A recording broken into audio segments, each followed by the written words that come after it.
आपका स्वागत है हमारे YouTube channel engineer Sharma ji में। हम पढ़ रहे हैं मैथमेटिक्स। मैथमेटिक्स में हम पढ़ रहे हैं कोऑर्डिनेट ज्योमेट्री।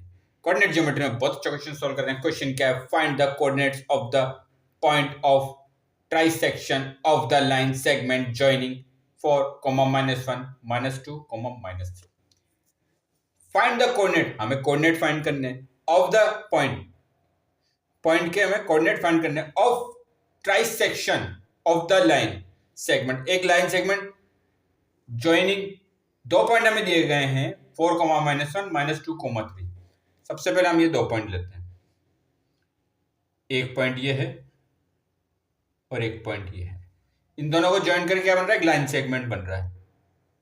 तो ये बन गया एक लाइन सेगमेंट। ये पॉइंट क्या है? ए। इसको हम ए पॉइंट लेते हैं। ये पॉइंट है बी। अब देखिए इसके कोऑर्डिनेट कितने हैं पॉइंट ए के? 4,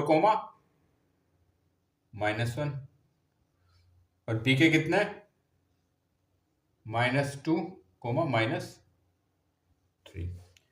find the coordinate of the point of trisection. अब देखिए, अगर मैं यहां पर एक पॉइंट लेता हूं, ये इस लाइन सेक्शन को कितने भाग में डिवाइड करेगी?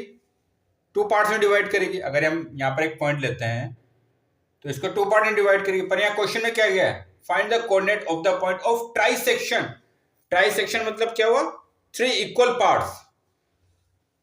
अब एक पॉइंट लेते हैं तो 2 इक्वल पार्ट बन रहे हैं, तो हमें कितने पॉइंट लेने पड़ेंगे? यहां पर हम लेंगे यहां पर 2 पॉइंट। हम कितने पॉइंट लेंगे? 2 पॉइंट। एक पॉइंट होगा P और एक पॉइंट होगा Q।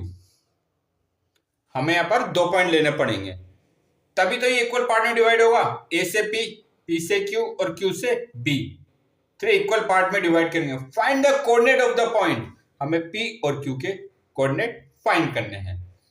एक लाइन, 2 पॉइंट है A B, 2 पॉइंट से एक लाइन सेगमेंट बनता है। ठीक है, हमें उन पॉइंट, जो पॉइंट से होंगे, कोऑर्डिनेट फाइंड करने हैं जो इस लाइन सेगमेंट को 3 पार्ट में इक्वली डिवाइड करेगी। तो इसके लिए कितना पॉइंट होने चाहिए? अगर एक पॉइंट होता तो ये 2 पार्ट में डिवाइड करती। तो यहाँ पर 2 पॉइंट हम लेंगे, एक पॉइंट P लेंगे, एक पॉइंट Q लेंगे। एक पार्ट तो A से P इक्वल P से Q और Q से B।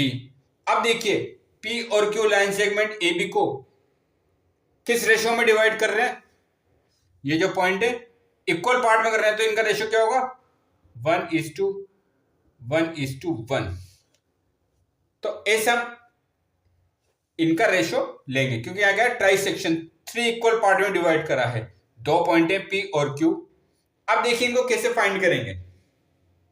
सबसे पहले हम पॉइंट P के फाइंड करते हैं कोऑर्डिनेट। अब देखिए ये क्या है? A, ये है B। ठीक है, ये कितना पॉइंट P, ये पॉइंट हमने P। A के कोऑर्डिनेट कितना है? 4, -1। B के कोऑर्डिनेट कितना है? -2, -3। P के कोऑर्डिनेट हम लेते हैं x और y। अब इसमें हम सेक्शन फॉर्मूला देखें कैसे अप्लाई करेंगे। अब देखिए, A से P तक कितना है रेशो? 1। और P से B तक, अभी Q को नहीं लेते हम, P से B तक कितना रेशो आ रहा है? 1 + 1 2। तो यहाँ रेशो कितना हो जाएगा? 1:2। अगर हम P पॉइंट लेते हैं तो यहां से A से P तक का रेशो 1 आ रहा है, और P से B तक का रेशो कितना आ रहा है? 1 + 1 2 हो गया। तो अब, और इसको हम ले लेते हैं x1 y1। ये x1 हो गया, ये y1 हो गया, ये x2 हो गया, ये y2 हो गया। तो हम सेक्शन फॉर्मूला जानते हैं। अगर P पॉइंट है हमारा, ठीक है, इसको रेशो में डिवाइड कर रहे हैं, तो ये क्या हो गया? m और ये हो गया n। ये कितना? m और ये हो गया n।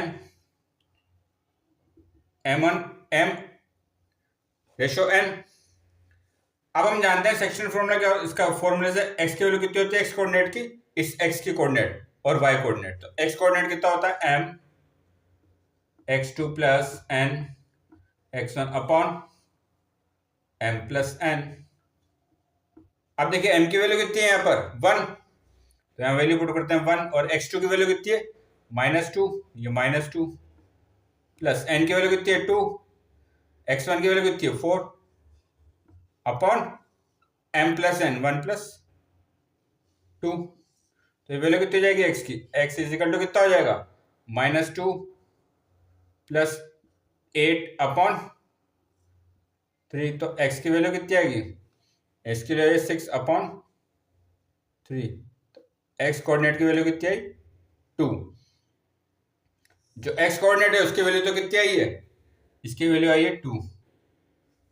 अब y कोऑर्डिनेट की निकालते हैं, तो y के लिए क्या होता है formula? y equal to my2 plus ny1 upon m plus n। तो y इजिकल टू m की वैल्यू कितनी है? 1, y2 की वैल्यू कितनी है? -3, n की वैल्यू कितनी दे रखी है? 2, और y1 की वैल्यू कितनी है? -1 upon m plus n 1 plus 2। y की वैल्यू कितनी आएगी y कोऑर्डिनेट की? -3 -2 अपॉन 3। तो y कोऑर्डिनेट की वैल्यू कितनी आई? y कोऑर्डिनेट की वैल्यू आई -5 अपॉन 3। जो p कोऑर्डिनेट है, p कोऑर्डिनेट की वैल्यू कितनी आई हमारे पास? x की वैल्यू तो आई है 2, -5 अपॉन 3। ये हमारे p कोऑर्डिनेट की वैल्यू होगी। अब हम फाइंड करेंगे q कोऑर्डिनेट की वैल्यू। अब हम फाइंड करेंगे q कोऑर्डिनेट की वैल्यू, तो हम यहां पे लेंगे q पॉइंट। ये हम ले लिया q पॉइंट। इसे कोऑर्डिनेट कितना है? x और y। अब आप देखिए a से q तक कितना आ रहा है? 1 + 1 2 रेशो, और q से b तक का रेशो कितना है? 1। तो यहाँ रेशो चेंज हो गया है, 2:1 हो गया है। तो x कोऑर्डिनेट की वैल्यू फाइंड करते हैं इस q पॉइंट के। वो कितना होता है? mx2 plus nx1 upon m plus n। x coordinate m की वैल्यू कितनी है? देखो m की वैल्यू चेंज हो गया, 2 है, m की वैल्यू 2, x2 की वैल्यू कितनी है? -2 प्लस n की वैल्यू 1 और x1 की value 4 upon m plus n, मतलब 2 + 1। तो इसकी वैल्यू कितनी आएगी? x की वैल्यू -2 × 2 -4 प्लस 4 अपॉन 3। x की वैल्यू कितनी आएगी यहाँ पर? -4 + 4 0/3, इसकी वैल्यू होगी 0। अब हम फाइंड करेंगे y कोऑर्डिनेट। y कोऑर्डिनेट की वैल्यू क्या होती है? m y2 plus n y1 upon m plus n। तो y कोऑर्डिनेट कितना हो गया? m की वैल्यू कितनी है यहाँ पर? 2, y2 की वैल्यू कितनी है? -3 प्लस n की वैल्यू कितनी है? 1 और y1 की वैल्यू कितनी है? -1 अपॉन 2, m प्लस n की वैल्यू 2 + 1। तो y की वैल्यू कितनी आएगी? 2 × -3 -6 और -1 अपॉन 3। तो y कोऑर्डिनेट की वैल्यू कितनी आई? y कोऑर्डिनेट की वैल्यू कितनी आएगी हमारे पास?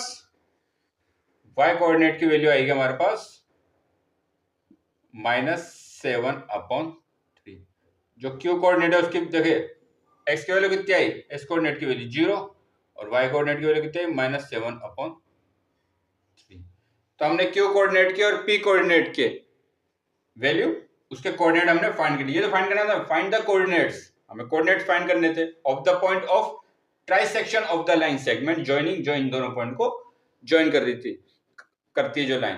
तो आगे और क्वेश्चन सॉल्व करेंगे। आप हमारे चैनल को लाइक, शेयर और सब्सक्राइब करें। आपका बहुत बहुत धन्यवाद। Thank you.